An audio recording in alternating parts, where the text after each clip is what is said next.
One of the most widely read papers in all of business ethics is an article by Milton Friedman, the economist, that came out exactly 50 years before I wrote the script for this video. So it came out on September 13th, 1970. And it was published in the New York Times Magazine, and it was called "The Social Responsibility of Business is to Increase Its Profit." So over the next couple of videos, I'm going to be taking a deep look at this piece. I'm going to be presenting the arguments in it, and I'm going to be offering some critiques of those arguments along the way. Now, I'm going to start by just asking a question: what exactly is Friedman's position? And this question is actually more difficult than it sounds. So in his piece, Friedman gives two different formulations of his position, and they're actually quite different. So the first one, which I'm going to call the law-custom view, goes like this. A corporate executive is an employee of the owners of the business. He has direct responsibility to his employers. That responsibility is to conduct the business in accordance with their desires, which generally will be to make as much money as possible while conforming to the basic rules of society, both those embodied in law and those embodied in ethical custom. Second statement of his view, which I'm going to call the deception-fraud view, is as follows.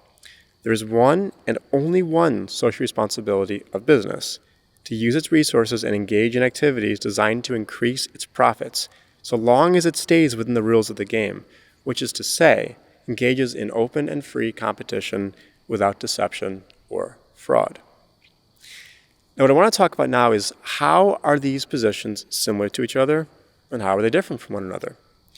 So what I'd like you to do is I really want you to understand the difference. So before I tell you the difference, I want you to pause this video and I want you to come up with an example of a situation that would violate the constraints of one of the two formulations without violating the constraints of the other of the two formulations.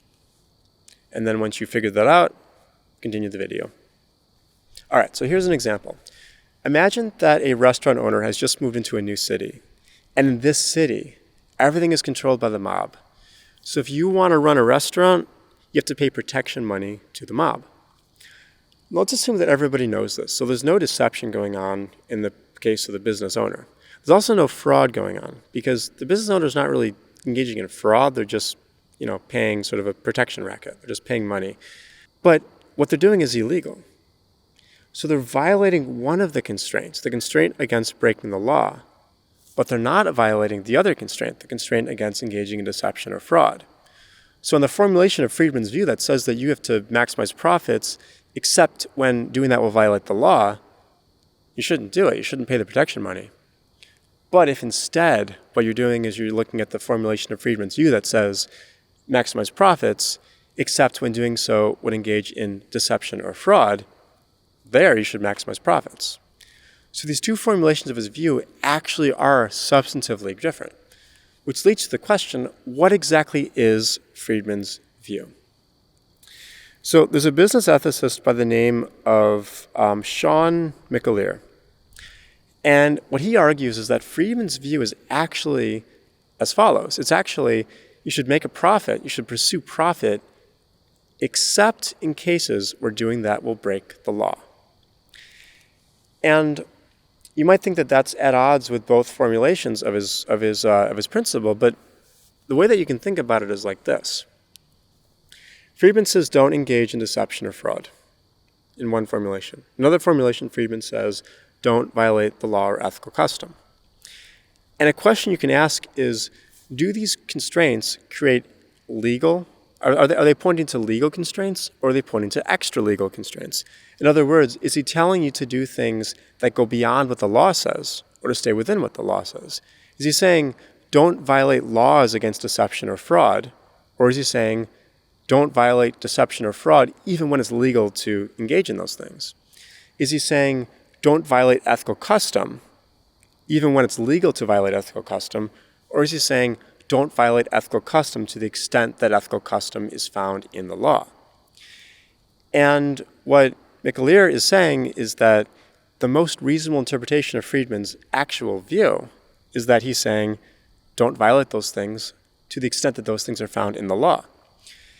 And the biggest piece of evidence that he offers for this is that when you look at every single case from this paper, where Friedman is discussing a conflict between the pursuit of profit and some sort of other ethical principle, Friedman always sides with pursuing profit as long as doing so is legal.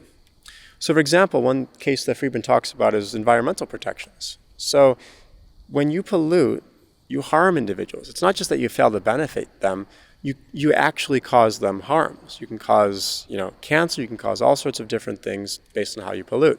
What Friedman says is that instead of engaging in pollution mitigation practices, corporate executives should not engage in those practices. Instead, what they should do is they should keep polluting as long as doing that is legal. And in every single other similar case throughout the entire discussion, Friedman always sides in this way. And so it's kind of like if it looks like a duck and it talks like a duck and it sounds like a duck, it's probably a duck. And if every single example of this conflict is cited in one way, it's reasonable to think that the best explanation for this is that his actual principle is that you should just maximize profit unless doing so will violate the law. And so going forward, I'm going to be operating under the assumption that that's actually what Friedman's view is. Now, that's one argument for accepting that that's his view. The other argument that I find very persuasive is that every single argument that Friedman actually gives for his view leads to that conclusion, right? It leads to the conclusion that you should try to maximize profits, except when doing that will violate the law. And so in the next couple of videos, we're going to be turning to those arguments. So stay tuned.